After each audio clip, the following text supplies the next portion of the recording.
Hi there, Andre here from Peak Motorcycles. I'm back in the garage once again, and in this video I'm going to be showing you how I fit this MotoX exhaust system to my Honda CRF300 Rally. It's exactly the same for the Honda CRF300L, but I'm going to be doing it on my Rally as that's all I've got. These are made in Thailand by TNT Components. I got it from Bikerzbits via their website. They do three versions. So this one is the titanium end can, which I think has this slightly divisive blue colour on it and the carbon end cap. They also do one with an alloy silencer, which just has a sort of slightly different finish. It's slightly heavier, but it's marginal.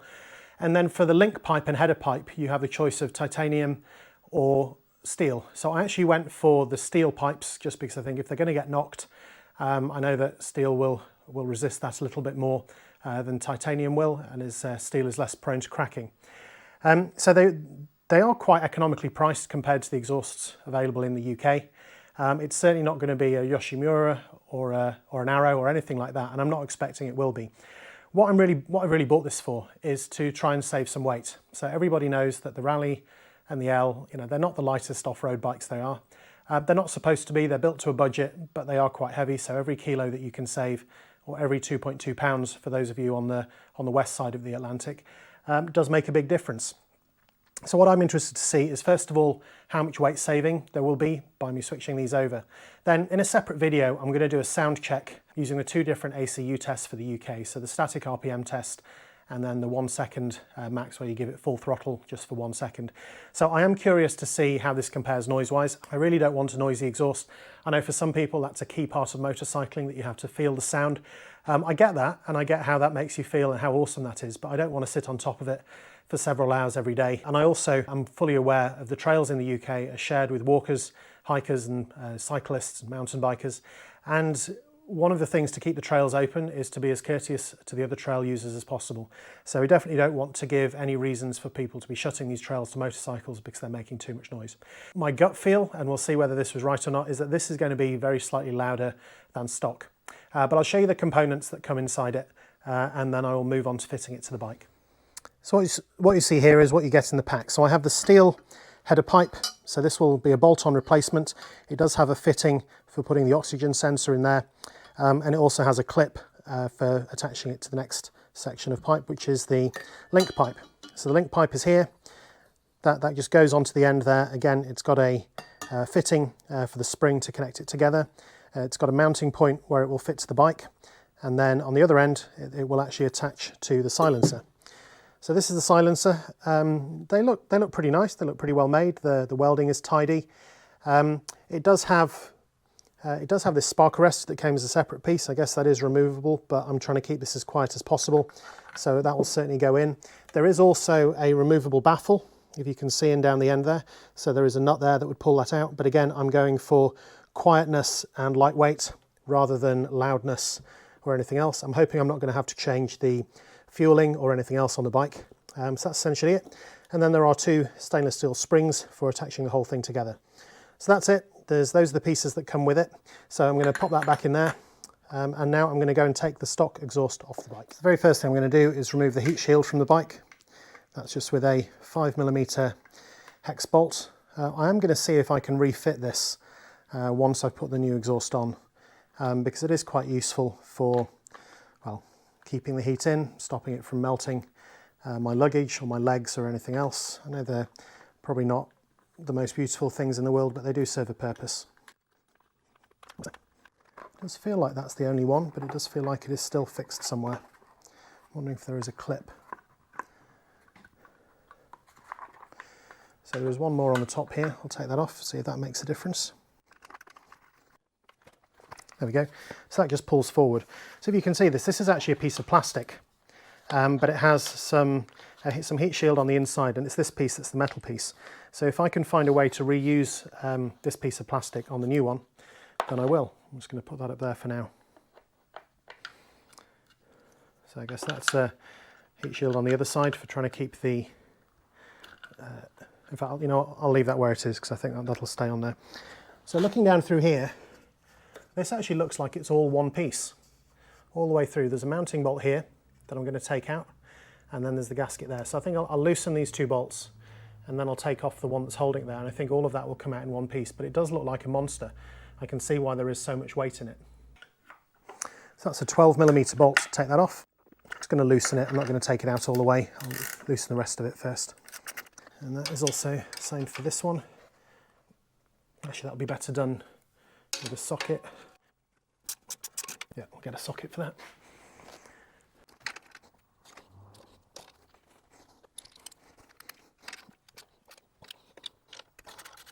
Okay, so that comes out pretty easily.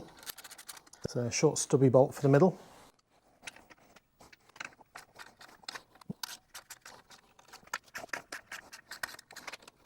Loose, that is enough for that to come off. Now I'm just going to remove the lambda sensor. This is a 16mm, which I don't have to hand, but I do have an adjustable, so I'm just going to use that instead. There we go. Hoping that's not going to twist too much, because I can see that's just twisting in there. Maybe I'll take the rest of that off when I've actually got the header pipe off. So I'm hoping now that I've actually got, because I've got this one out of there, that is loose on there. If I take the last bolt out at the back, I should be able to pull the whole exhaust out. I'm just supporting the weight of it because I don't really want it to drop from there. That there. So that all seems to be free. What I'm not sure of is whether it's actually going to come loose from there. Oh, it is moving. There we go. There we go. You just got to put a bit of pressure on the joint, and it is slowly easing off as I wiggle it. There we go. Nearly there. Last little bit.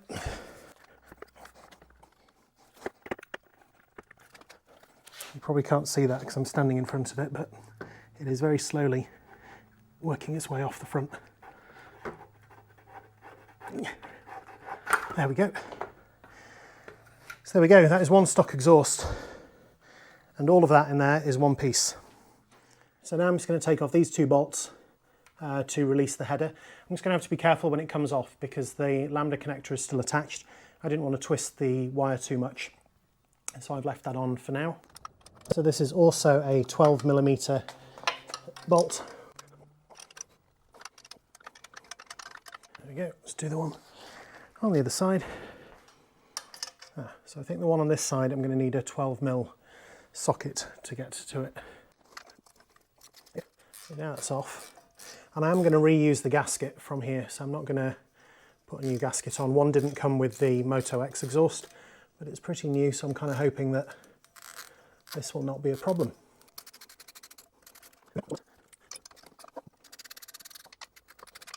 There we go, that's the second one. So I'm just supporting the weight of that header pipe. I'll just pull that out. There we go, with the gasket. And now that's off. I'm just going to use that to try and turn off the lambda sensor without having to twist the wire too much. There we go. So that is my old exhaust removed. So this is the bit that I know people love. This is me weighing the old exhaust. If you don't like seeing things being weighed, skip ahead to the next bit. But otherwise, I'm going to try and weigh the stock exhaust. This scale only goes up to 5 kilos, so it may not be possible, but I will have a go.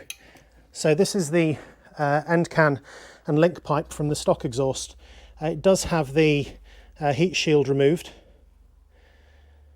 Oh, it does. It will go up high enough. So there we go. So that is 5.1 kilos just for the end can. I'm going to take that off. So 5.1 kilos, remember that number. To that, we add the header. 5.1 kilos plus 950 grams. So 5.1, so that is just over 6 kilos. So 6 kilos and 50 grams for the stock system. To compare with the MotoX, it's 2 kilos for the silencer, 400 grams there. So we'll call that 2.5. And then for the stainless header, which I'll see if I can get that on in a way that it will stay, which might be tricky. It's another 1080. So I think altogether that's about 3.5. So it's saving 3 kilos by switching from the stock system to this. So it's not huge, you know, 3 kilos isn't a massive amount, but if you think where it is on the bike and up there, 3 kilos makes quite a big difference. So if you're thinking of putting one of these on, you will be saving about 3 kilos of the weight of the bike. Time to install this one. So the first thing I'm going to put on is the header. So I'm hoping this will go on exactly the same way as the old one came off.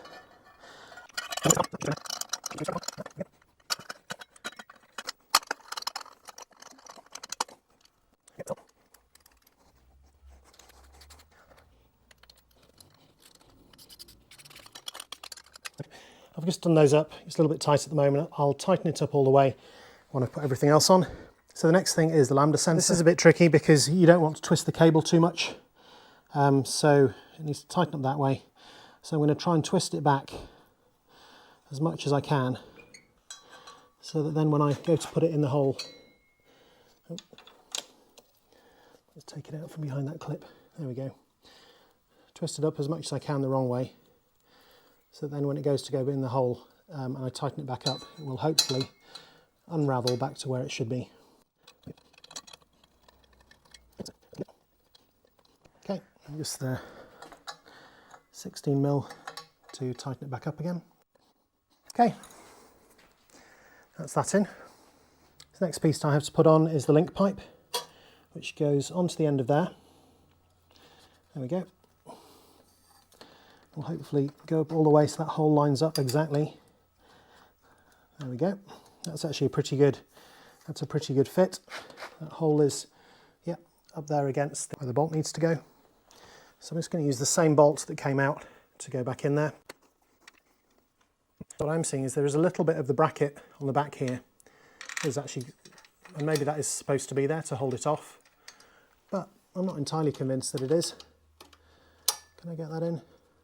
Yeah, I think I can. There we go. Okay, so while this is in there, I'll probably put the spring on there as well.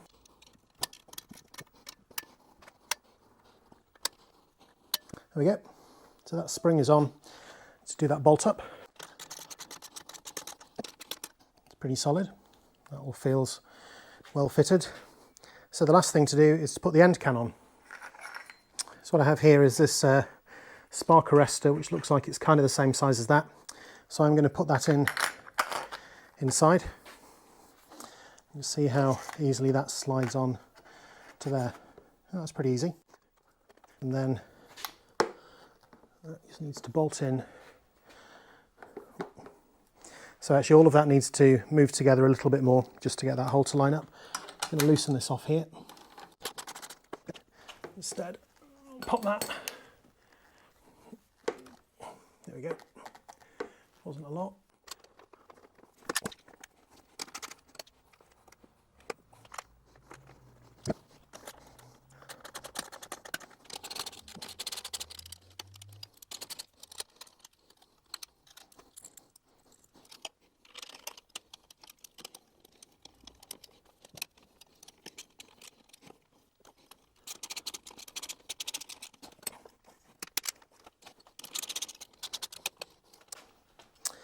So you probably can't see it from there, but the problem I have is that I had to jiggle it around a bit to get everything to fit.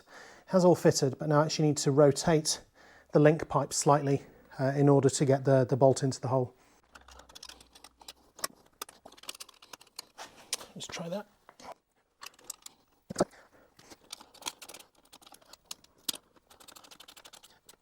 So the last thing that I need to do is just put one more spring on there, and that is the install of that complete. Sure, there is a tool for this. I pride myself on having a lot of tools. A spring puller is not one of them yet. I'm just going to loosen this for a moment just to see if that moves down at all, maybe slightly, and then to tighten it back up. So I'm just going to tighten up the bolts on the header, and then that's finished, so I'll fire up the bike and see how it sounds.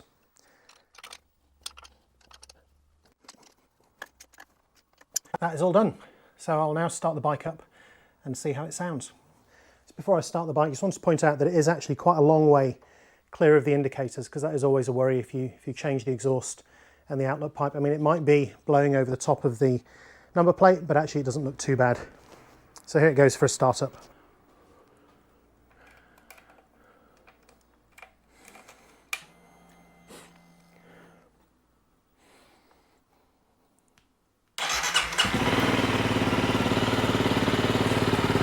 So my first reaction is it really doesn't sound that loud, doesn't sound a lot louder than the stock exhaust, but I'll do my sound checks outside just to confirm that, but that will be in another video.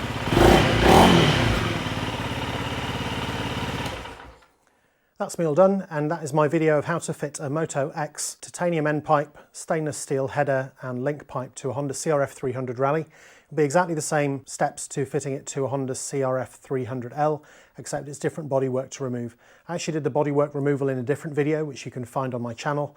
I'm actually going to reinstall the bodywork in a separate video as well, because that's relevant to people who have done all sorts of things, from removing parts for servicing, fitting exhaust, replacing the battery and so on and so forth. So if you want to see how to put the bodywork back on, check out my other videos. Otherwise, thanks very much for watching. Please like and subscribe, and I'll see you next time.